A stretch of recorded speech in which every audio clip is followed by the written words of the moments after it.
Okay guys, I'm going to go ahead and do a quick story time video, how me and my husband met. So, it's kind of funny actually. I really didn't want to go to this place, okay? I was kind of dragged by my little sister to go. But, I'm sure you guys remember Graham Central Station, right? Okay, so, I was heartbroken. And I didn't want to go to the club, but my little sister wanted to go because she was going to meet a friend of hers, and I was actually going to be third wheeling, and I didn't want to go, so she kept telling me, come on, let's go, or whatever, so we end up going. And this is just my version, okay? You guys can hear my husband's version, which is a lot funnier, but yeah. So, so we go, and keep in mind, we're good girls, we don't go to clubs, we're not supposed to go to clubs, my parents didn't know we were going to go to no club, but, and we were we were probably the only people there, to tell you the truth. I mean, I don't know what time they open, like at 7 or 8 o'clock or whatever, talking about good girl, right, and then the song comes out. Anyway,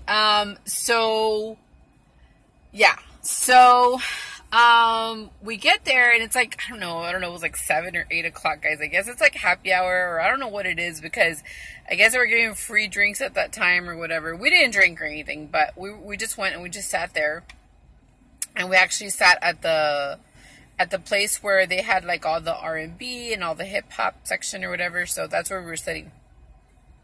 And nobody was there. Keep in mind, nobody was there. It was like pitch black in there. Well, no, it wasn't pitch black. They had like maybe a couple of lights on because it hadn't started or whatever. So anyway, excuse me. So we're sitting there, and my little sister, she actually wore one of my dresses, and I hadn't even worn it yet, and she wanted to wear it, and so she wore, it was like a little black dress, and so I'm sitting there, and since I didn't really want to go, I didn't dress up, okay? So I kind of dressed up, but not really. I was wearing maybe like some blue pants, like the work ones, anyway. So I wore some blue pants. They were kind of like slacks kind of thing, but they kind of like had the little bell in the bottom, kind of like the little bell bottomy kind of thing, whatever. Anyway, and it wasn't a bell bottom. It was kind of just a little flared out. So anyway. And I wore like a purplish, bluish kind of a shirt to kind of match with the pants or whatever. And I think I was wearing like some high heels, or I don't remember what I was wearing. I wasn't going to a club. I wasn't dressed to go to a club, but, yeah. So yeah. I know I did my makeup. I always do my makeup and stuff. So anyway, so we get there, we sit down, we're just sitting there. She's wearing her little black dress. I'm wearing, my basically almost work outfit, except my shirt was a little shiny. Anyway, so we're sitting there, and the guy finally, no, he hasn't shown up yet, and so we're just sitting there, and then all of a sudden, my husband, who is now my husband, he walks in with his friend, and his friend is, he's an African American, and he's the first person we actually looked at. I didn't look at him first because my sister was facing this way. She was looking that way. I was facing the other way. So she's like, check out the brother, right? And so I was like, okay. So I looked back, and and then I looked at my husband. Well, my husband now. And they just went and they sat down. So we were like the only people there. So it was us two at the table, and then they were sitting like right in front of like where the stage is, right? So like where people dance and stuff. So anyway, so we're just sitting there, whatever, we're minding our own business. And then my husband, my husband now, let's just call him Rudy, right? That's my husband's name, is Rudy. So Rudy comes over, and, he asks me if I want to drink. And I said, I don't drink. And so he felt really bad, and he just, like, went back or whatever. And, yeah, so he went back. So then he comes back a second time, guys, and he's like, do you want to smoke? Like, do you want a cigarette? I was like, I don't smoke. Like, I don't know if I gave him attitude or what, but he just went back, and I felt pretty bad at this point, but I was like, you know, whatever. So then the guy that my sister was supposed to, like, meet or whatever, he finally gets there, and so they're, like, talking or whatever, so I felt, like, really weird and awkward being the third wheeler, so I just went ahead and started walking around, like, the clubs. Because there was different, areas. So there was the salsa area, there was the 70s, like the disco one, and then they had like the country one, and then they had like the Tejano one. And so I just went around to go walk because I didn't know what else to do. I'm just there as a third wheeler, right? So I'm just like walking around, and then all of a sudden I pass by Rudy again and his friend, and he's like, they both like come here, right? So like I go over and I'm like, yeah, and then they're like, he's like, do you want to go get a water? Like, do you, like, no, they started, I don't know what they asked me. They asked me my name, and I don't know what else they asked me, and then they said that if I want to go get some water, and I was like, sure. So he bought me a bottle of water, and so then we were talking, and then the whole night we were just talking, and then I noticed he had dimples, and then, you know, we danced, and I had to go already because I had a curfew, so my curfew was, I believe, 11:30, and keep in mind, I was like in my 20s already. I got married at 27, so we dated for like 4 years. I think I was like 23 or 24. Yeah, no, I was 23. And so, yeah, I had a curfew at 11:30, so we had to like leave because we lived kind of far away, so we had to drive for like 30 to 45 minutes to get home. So, yeah. We had to leave, and actually we were actually going to be going to Tennessee. We were going to go visit my aunt, and so when we were like saying bye, like we didn't want to let go of each other's hands, and then he was like, can I have your number or whatever? And so I told him, I'm like, yeah, and he's like, you know, can we see each other? And I'm like, well, I'm going to be going to Tennessee. And I don't think he understood. He was like, he felt really bad. And I was like, no, like, I'm just going to go visit. You know, I'm going to be back. I'm just going to go visit my aunt or whatever. So the whole time that we ended up, that I was in Tennessee, I was like still texting with him and talking with him. So yeah, my parents didn't even know that we went to that club. My parents, you know, had no clue or whatever. So yeah, that's how I met my husband. And it's kind of awkward sharing it because usually people who I mingle with are usually like church people, and they ask me, how did you guys meet?